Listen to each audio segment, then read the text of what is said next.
갈수록 증가하는 코골이 인구. 치료를 위해선 꼭 수술을 받아야 한다?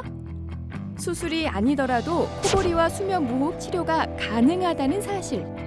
병원에서 받을 수 있는 비수술적 코골이 치료 방법과 효과에 대해 알아보는 시간.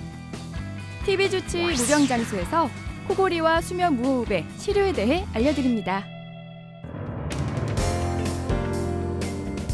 안녕하십니까. TV주치 무병장수의 이형근입니다. 안녕하세요. 조은유입니다. 질환에 따라 수술이 확실한 치료법이 되는 경우도 있지만 비수술적 방법을 먼저 선택해야 하는 경우도 있죠. 네, 그렇습니다. 코골이나 수면 무호흡은 원인에 따라 수술이 아닌 비수술적인 방법으로도 치료할 수 있다고 하는데요. 지난 시간에 이어서 코골이와 수면 무호흡의 치료에 대해서 더 자세히 알아보도록 하겠습니다.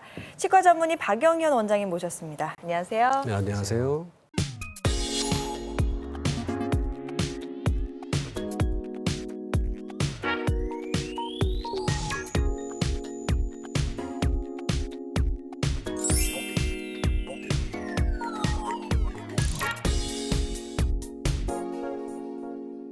지난 시간 코골이와 수면 무호흡의 치료 방법에 대해서 알아봤는데요. 네.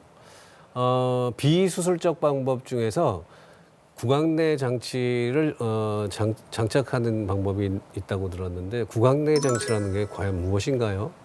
아시다시피 코골이나 수면무호흡은 기도의 일부분이 좁아진 관계로 발생하게 됩니다.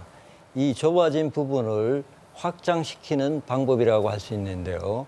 입안에 마우스피스 같은 특정에 설계된 장치를 끼움으로 인해서 아래쪽 턱이 앞으로 전진되는 효과를 얻을 수 있습니다.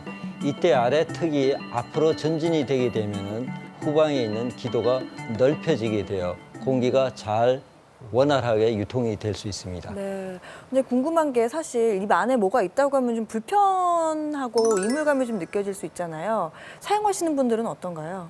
처음에 오시는 분들은 역시 동일한 얘기를 하는 경우가 많습니다. 입안에 어떤 이물질을 장착한다는 것 자체가 개념상으로 잘 이해가 되지를 않습니다. 그러나 환자분들의 경우에는 코골이나 수면무호흡으로 인한 고통이 심하기 때문에 그러한 불안감이 있음에도 불구하고 장치 선택을 하게 되는데요. 실제 장치를 장착을 하게 되면은 생리적인 움직임에 맞춰서 장치가 제작이 되기 때문에 조금 더 생각하는 것처럼 불편하지를 않습니다. 이게 뭐 레진으로 만든 장치를 끼우는 거라고 들었는데요. 그럼 틀니 같은 원리라고 보면 될까요? 네, 맞습니다. 재료는 치과에서 흔히 사용하는 교정용 레진으로 사용을 하게 되며 그것이 탄성이라든지 강도라든지 또 독성이 없는 측면에서는 매우 안전한 재료라고 할 수도 있겠습니다. 네.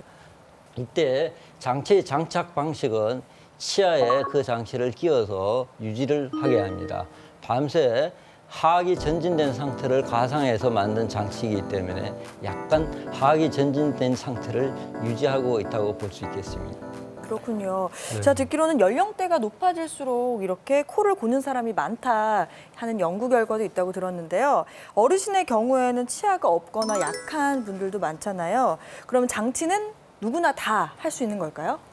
구강장치는 입에 장착하는 순간 위치하나 아래치아에 고정되게 되어 위치를 유지를 하게 됩니다. 틀니를 쓰게 되면 위치가 변동되게 되어 효과가 떨어지게 되어 틀니 사용자는 구강장치를 사용할 수 없다고 볼 수 있겠습니다. 그러나 상하하게 치아가 하나도 없어 완전 틀니를 사용하는 경우나 턱관절 변형이 심하여 장치를 장착하였을 때 부작용이 예견되는 사람을 제외하고는 모두 구강장치 치료가 가능하다 볼 수 있겠습니다. 코골이나 수면무호흡 치료할 때 우리가 산소 마스크를 쓰고 이렇게 잠자는 모습을 상상하는데요. 우리가 그걸 흔히 양압기라고 하긴 하지만 이런 양압기는 언제 사용하는 건가요? 좁아진 기도를 펴는 방식 중에 하나가 압축된 공기를 불어넣어서 좁아진 기도를 강제적으로 뚫고 공기가 흐르게 하여 폐까지 도달하게 하는 방식이 있습니다. 이것을 기계적으로 만드는 것이 양압기라 할 수 있으며 비유한다면 일종의 소형 컴프레셔로 볼 수 있습니다. 공기를 직접적으로 밀어 넣어주기 때문에 수면무호흡 같은 여러 가지 위험한 상황은 회피할 수 있지만은 기계적인 장치에서 호흡이 이루어지기 때문에 여러 가지 불편함이 뒤따를 수 있습니다. 네. 압력이 실림으로 인해서 기도 내부의 적응 상태가 나빠진다든지 동통이 유발될 수 있다든지 하는 것이 대표적인 예가 되겠고요. 또 장치 자체가 비교적 고가이며 휴대성이 불편합니다. 또한 장치는 영구적으로 사용할 수 있는 것이 아니고 그 부품을 항상 새롭게 바꿔줘야 하는 불편함이 있습니다. 그렇군요. 이걸 직접 쓰는 본인도 좀 힘들겠지만 같이 자는 분들도 이 소음 때문에 약간 힘들어하시는 분들도 있다고 들었거든요. 네, 그렇습니다. 기계적인 장치이기 때문에 그 소음은 피할 수가 없다고 볼 수 있습니다. 그러나 코골이나 수면무호흡이 주는 위해성에 비해서 그 정도의 소음은 참고 있는 거 네. 당연히 참아야 될 네. 내용으로 봐야 될 것 같습니다. 치료를 위해서는 어느 정도 감소를 해야 된다, 네. 감수해야 한다 이런 말씀이신데요. 말씀하신 이 구강 장치의 착용으로 그럼 증상이 어느 정도 완화가 될까요? 네, 충분히 완화될 수 있습니다. 기도가 확장되면 공기는 자연스럽게 유입이 됩니다. 결과적으로 코골이 수면무호흡은 해소가 될 수 있는데요. 문제는 그 효과에 있습니다. 그 효과는 코골이나 수면무호흡의 원인에 따라 달라진다 볼 수 있는데요. 코골이 수면무호흡의 중요한 원인 중에 하나가 타고난 골격 구조에 있습니다. 말하자면 결과적으로 타고난 골격 구조 때문에 기도가 좁아진 경우라면 아무래도 효과는 떨어진다 볼 수 있고요. 대체적으로 봐서 약 80%에서 100% 정도 사이에 소음 효과가 있다 볼 수 있겠고요.